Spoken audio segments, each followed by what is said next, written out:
السلام عليكم. في الفيديو ده هناخد بارازيت مهم في عائلة البروتوزوا، ألا وهو البلانتيديوم كولاي. وده بيكون موجود في اللارج انتستين، وبيجي عند الأشخاص اللي موجودين في مزارع خنازير، بسبب إن الخنازير بتحمل المرض ده، وهو مشابه للإنتاميبا هيستروتيكا ولكن متغير عنها في بعض الحاجات.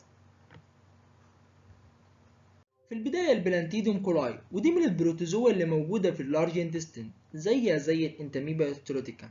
وقبل ما ابدأ في شرح اللايف سايكل فحابب اعرفكم بعض الاشياء على البلانتيديوم كولاي. في البداية هي في منها السيست وفي منها التروفوزيت، كل من دول شكل من اشكالها، ولكن السيست دي بتكون موجودة خارج جسم الانسان لان هي بتستحمل الظروف الخارجية، اما التروفوزويد دي هي اللي بتكون داخل جسم الانسان وهي اللي بتسبب الديزيز. وبرضو السيست دي هي بتدخل لجسم الانسان وهي سبب العدوى اصلا، تمام؟ فلكن لما بتدخل بتتحول بقى للتروفوزويد، التروفوزويد ده هو اللي بيسبب الديزيز. طيب هنا حابب اوريكم المورفولوجي والشكل بتاع السيست. السيست ده بيتكون من الماكرو نيوكلاس، دي النيوكلاس الكبيره، والمايكرو نيوكلاس. اما لو جينا للتروفوزويد فهنلاقي ان فيها سيليا. السيليا دي عشان تقدر تتحرك، عشان تقدر تخترق الميوكوزا بتاعه اللارج انتستين، تقدر تتحرك فيها. وهنا ده الفاكيول، ده الفاكيول ده بتاع الغذاء، الاكل بتاعها. اما هنا هناخد مقارنه بسيطه ما بين السيست والتروفوزويد قبل ما نبدا في اللايف سايكل. في البدايه السيست هنا بنقول عليه الانفكتيف ستيج، هو السبب بتاع انتقال العدوى، هو اللي بيجي في الاكل والانسان بياكله لو حصل كونتامينيشن بيه وبياكله، بياخد السيست دي وبتتحول للتروفوزويد اللي بيسبب المرض ده اللي هو بتاع البلانتيديوم كولاي. اما التروفوزويد هنا احنا بنقول عليها الباثوجينيك ستيج. يعني ايه الباثوجينيك ستيج؟ يعني هي اللي بتسبب الديزيز. اما السيست فهي زي ما اتفقنا ان هي بتتحمل الظروف الخارجيه، بالاضافه لكده كمان هي بتتحمل الجاستريك اسيديتي. لما تدخل جوه المعده بتاعت الانسان بتتحمل الاسيديتي بتاعتها بسبب الوول بتاعها.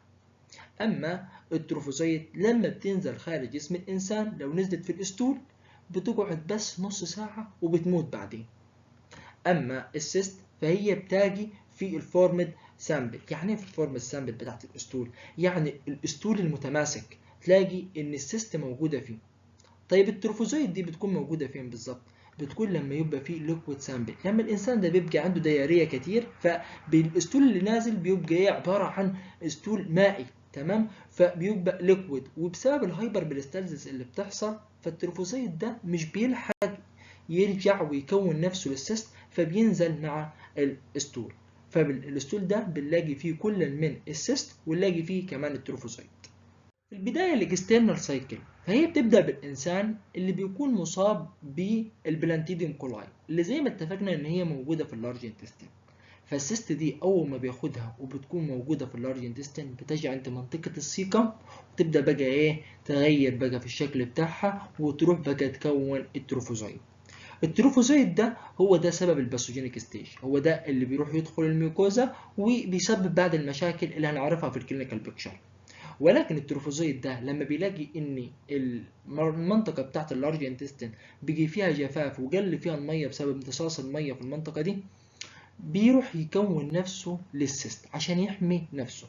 والسيست ده لما تكون خلاص هو بقى بيبدا ينزل مع الاسطول اللي بيجي ينزله البيشنت ده. فلما بينزل بيكون محتوي على السيست ده، والإنسان ده لو بينزل ديارية فهنلاقي إن الديارية دي فيها كل من التروفوزويد وكمان فيها السيست.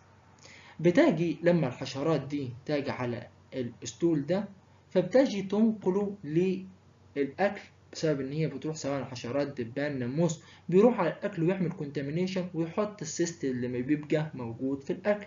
إن إحنا اتفقنا إن التروفوزويد بتموت خلال نص ساعة، يبقى السيست كده هتروح للأكل.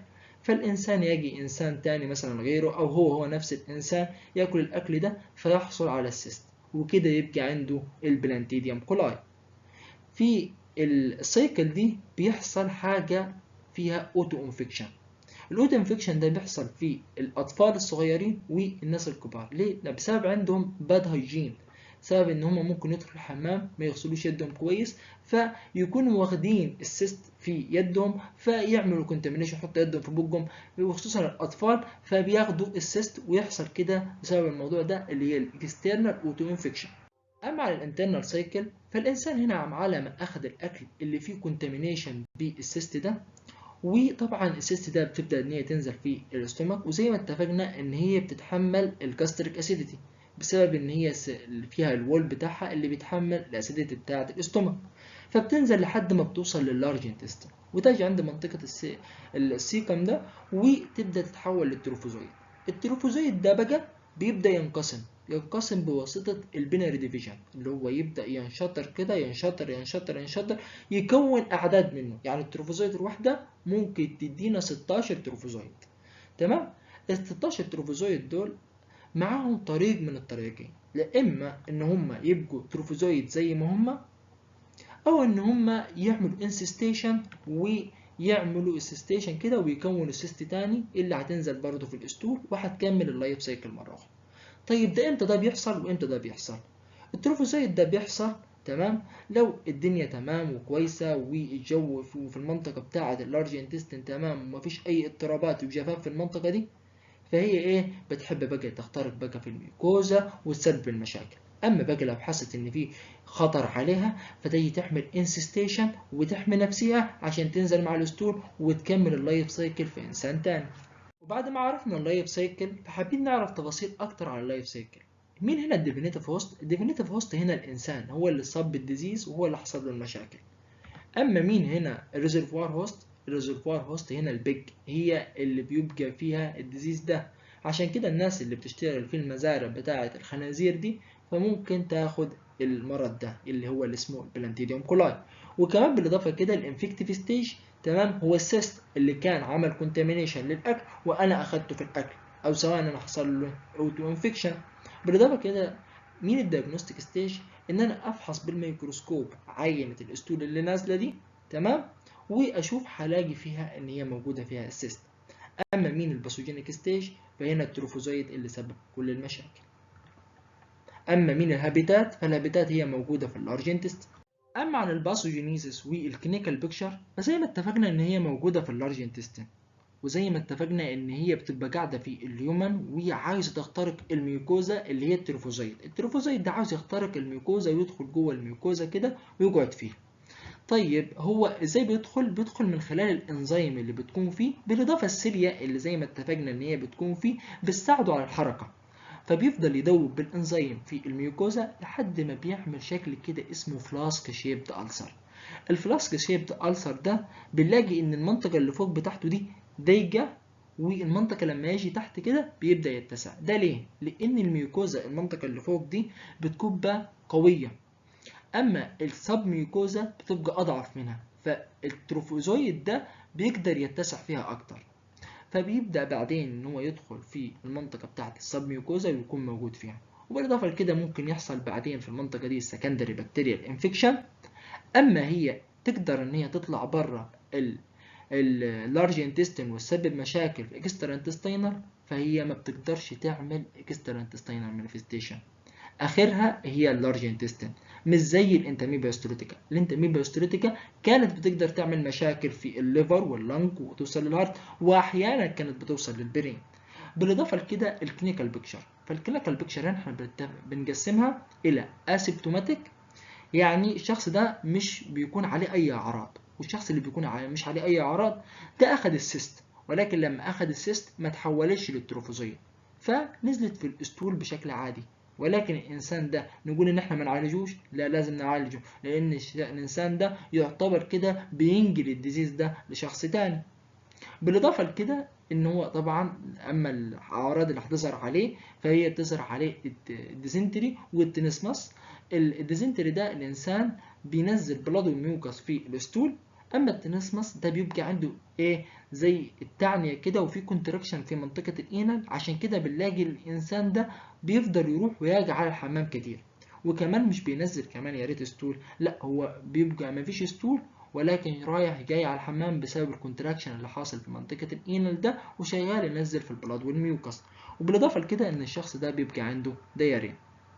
اما على الكومبليكيشن اللي ممكن تحصل، فالكومبليكيشن ممكن تحصل ان التروفوزويد ده اللي كان موجود ده ممكن يروح يجي في منطقة الابندكس دي ويروح يسدها فبيعمل ابندسايتس. او ان هو طبعا بيحب يعمل لما بيدخل في الميوكوزا والسب ميوكوزا بيحب يعمل اروجن في البلاد فيسلز وبيسبب هيموريج.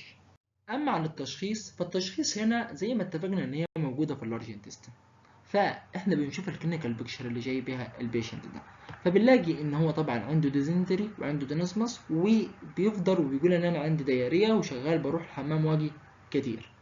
باجي بعدين انا عاوز اعمل خطوه تاكيديه، فاجي اعمل لابوراتوري دايجنوزس، بطلب منه كده ان انا باخد الاسطول ده وبشوفه تحت الميكروسكوب، وزي ما اتفقنا ان الاسطول ده لو كان ان هو فورمد ويعني متماسك كده اللي هو مش بنعمل دايريه ومش ليكويد، فهنلاقي فيه السيست ده هنشوفه بالميكروسكوب. اما بقى لو كانت طبعا في دايريه وكده، فهنلاقي ان الدايريه دي بينزل فيها كل من التروفوزويد وبينزل كمان فيها كل من السيست، فهنلاقي كل من الاثنين دول لما نيجي نفحص. طيب ده بنفحصه خلال مره واحده بس؟ لا، احنا بنفحصه خلال 3 مرات. يعني بنخلي العيان مثلا يجي لنا اول يوم، بعدين نقول له تعالى تاني مثلا بعد يومين، وتعالى تالت برضه بعد اسبوع. ليه؟ لان احنا نتاكد تماما ان مفيش عنده بلانتيديوم كولاي. بالاضافه لكده احنا ممكن نعمل هي الكولونوسكوبي. طيب احنا ممكن ليه بنعمل الكولونوسكوبي؟ احنا زي ما اتفقنا ان هي بتعمل فلاسك شيبد ألسر، فانا لما ادخل بالكولونوسكوبي ممكن اشوف الألسر ده. اما عن العلاج فاحنا بنديله التتراسايكلين، وكمان ممكن نديله الداي ايودو هيدروكسيكين، وده هو نفسه الايودوكوينول اللي كان بناخدوه في الانتاميبا هيستروتيكا. هل ممكن نديله جرعة فلاجيل؟ هنا ممكن نديله جرعة فلاجيل، عشان كده احنا بنديله عادي المترونيدازول. وبكده نكون وصلنا لنهاية الفيديو. داتا الفيديوهات هتلاقوها على قناة التليجرام. لا تنسوا الاشتراك وتفعيل زر الجرس كي يصلكم كل جديد، والضغط على زر اللايك ومشاركة القناة على أوسع نطاق.